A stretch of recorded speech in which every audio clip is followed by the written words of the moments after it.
जो बचपन से पैरालाइज थे। डॉक्टर भी बोल दिया कि अब लड़की चल नहीं सकती है। वह लड़की बाद में चली भी, और चली ही नहीं, ओलंपिक समझते हैं, ओलंपिक में 3 गोल्ड मेडल जीती, साथ ही साथ 2 रिकॉर्ड भी, विश्व रिकॉर्ड तोड़ी और दुनिया की सबसे तेज धावका में बनी। हम आपको बात कर रहे हैं अमेरिका में जन्मी विल्मा रुडोल्फ के बारे में। विल्मा रुडोल्फ का जन्म जो हुआ था अमेरिका में हुआ था और वह अपने माता पिता की 20वीं संतान थी। जब वह छोटा थी 2-3 वर्ष के, तो उसको 2 बार निमोनिया हो गया, जिसकी वजह से उसका फेफड़ा कमजोर हो गया। जब वह 5 साल की हुई तो उसको पोलियो हो गया, जिसकी वजह से उसका बायां पैर मुड़ने लगा।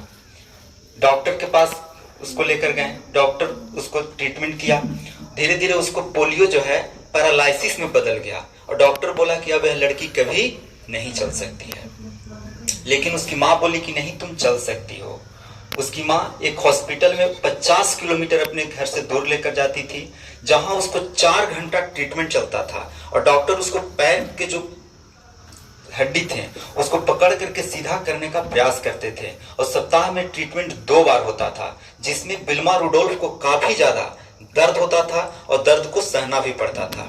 डॉक्टर एक दिन बोल दिया कि अब लड़की नहीं चल सकती है, अब इसका इलाज नहीं होगा। और लड़की हार नहीं मानी और अपनी माँ की बात मानी कि नहीं, हम चल सकते हैं। जब वो घर पर रहने लगी, अपने खुद से पैरों का मसाज करती। जब वह खुद थक जाती तो उसके जो बड़े भाई बहन थे उसके पैरों का मसाज करते। 8 वर्ष की उम्र में वह एक पैर पर कुदकना सीख गए और धीरे धीरे डॉक्टर के पास गए। डॉक्टर उसको एक्सरसाइज और करने के लिए बोला कि नहीं, तुम इस एक्सरसाइज को करो, इससे तुम्हारी हड्डियां और मजबूत होगी। वह ब्रेस लगा करके धीरे धीरे चलना शुरू कर दी। इसी तरह से वो प्रयास करती रही और बोली कि माँ, हमको इस दुनिया का सबसे तेज धाविका बनना है। उसके बाद वह एक कोच से मिली कि हमको तेज धावक बनना है। इससे पहले वह गोल्फ वगैरह खेल को खेली, स्टेट चैंपियन में भी भाग ली।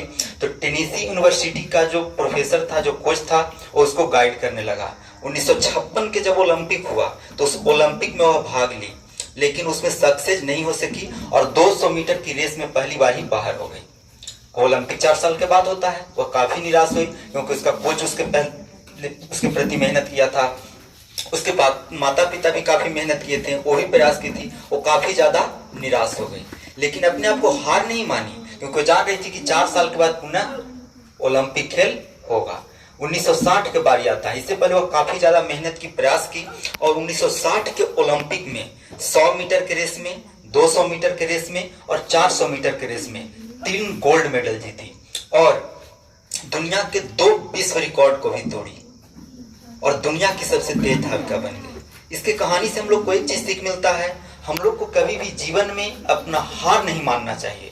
आसपास में लोग क्या कह रहे हैं उनकी बातों पर कभी ध्यान नहीं देना चाहिए। हमें अपनी अंतरात्मा की आवाज को सुनने का प्रयास करना चाहिए कि नहीं, हम इस काम को कर सकते हैं। अगर विल्मा रुडोल्फ हार मानकर बैठ जाती तो क्या वह वर्ल्ड चैंपियन बन पाती? कभी नहीं बन पाती।